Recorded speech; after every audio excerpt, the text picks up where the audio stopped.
Kita bersatu dalam doa. Terima kasih ya Tuhan untuk segala kebaikan-Mu yang menyertai kehidupan kami Tuhan hingga pada saat hari ini. Ya Tuhan Allah, sebelum kami melakukan kegiatan kami, biarlah terlebih dahulu firman-Mu yang mengisi hati dan pikiran kami, supaya apapun segala kegiatan kami Tuhan di hari ini, kami dapat lakukan sesuai dan seturut dengan kehendak-Mu. Ya Tuhan Allah, Engkau jugalah yang menjagai kami dan menuntun setiap langkah kami di hari ini. Dalam nama anak-Mu Tuhan Yesus Kristus, kami berdoa dan mengucap syukur. Amin.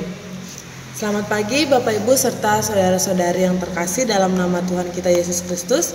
Firman Tuhan yang menjadi renungan bagi kita pada hari ini, hari Kamis tanggal 2 Mei 2024, diambil dari Markus pasal yang kedua ayat yang ke-7.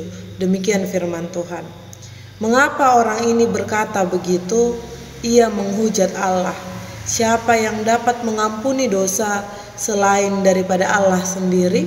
Dalam bahasa Batak dikatakan nabohado hatanyon, namangalaya debatado ibana, sasadasa debatado naboi manesa dosa ido yang go sahatna. Bapak Ibu serta saudara-saudari yang terkasih dalam nama Tuhan kita Yesus Kristus, salah satu kecenderungan manusia adalah berpikir negatif tentang orang lain. Salah satu kecenderungan manusia adalah memberikan kritik terhadap orang lain ketika segala sesuatu yang berkaitan dengan pikirannya tidak sesuai dengan apa yang terjadi di hadapannya.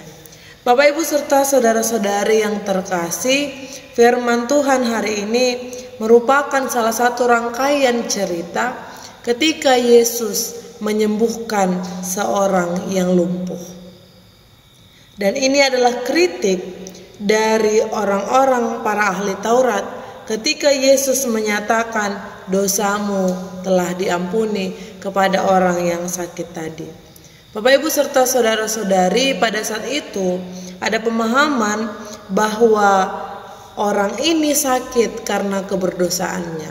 Oleh karena itu, karena penyebabnya adalah dosa, maka satu-satunya yang dapat menyembuhkan adalah dengan dosanya diampuni, dan Yesus berkata demikian.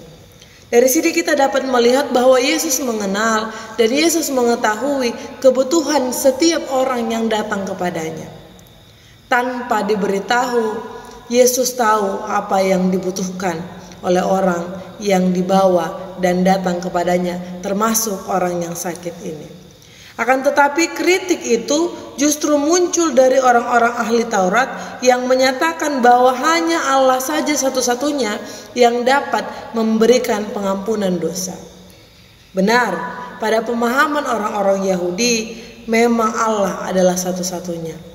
Akan tetapi kebencian mereka, kebutaan mereka terhadap siapa itu Yesus membuat mereka tidak mampu melihat bahwa Yesus itu adalah anak Allah yang juga memiliki otoritas untuk menghapus dosa manusia.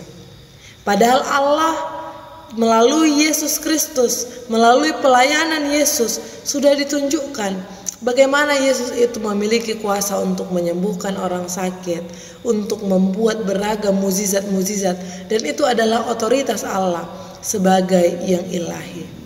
Bapak Ibu serta saudara-saudari yang terkasih di dalam nama Tuhan kita Yesus Kristus, demikian juga mungkin dengan kita.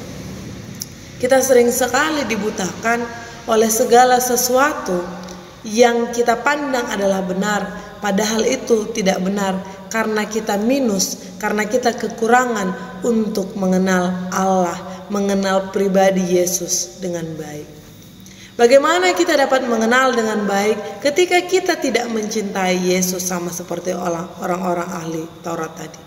Bagaimana kita dapat mengenal Yesus ketika kita sangat anti sekali untuk berhadapan, untuk mengenal, untuk mencintai Yesus? Oleh karena itu saudara-saudari yang terkasih, pengenalan kita dengan Yesus, pengenalan yang baik kita terhadap Yesus akan membantu kita, menolong kita untuk tidak salah mengartikan hakikat Yesus sebagai anak Allah.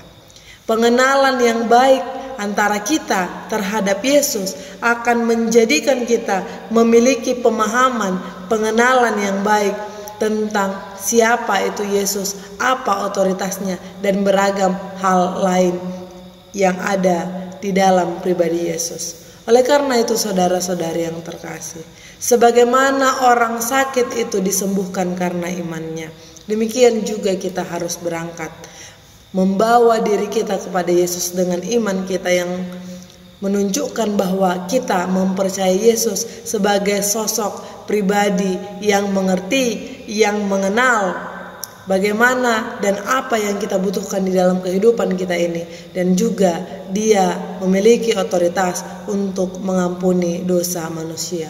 Oleh karena itu saudara-saudari yang terkasih, di dalam nama Tuhan kita Yesus Kristus, selamat melakukan aktivitas untuk saudara-saudari sekalian.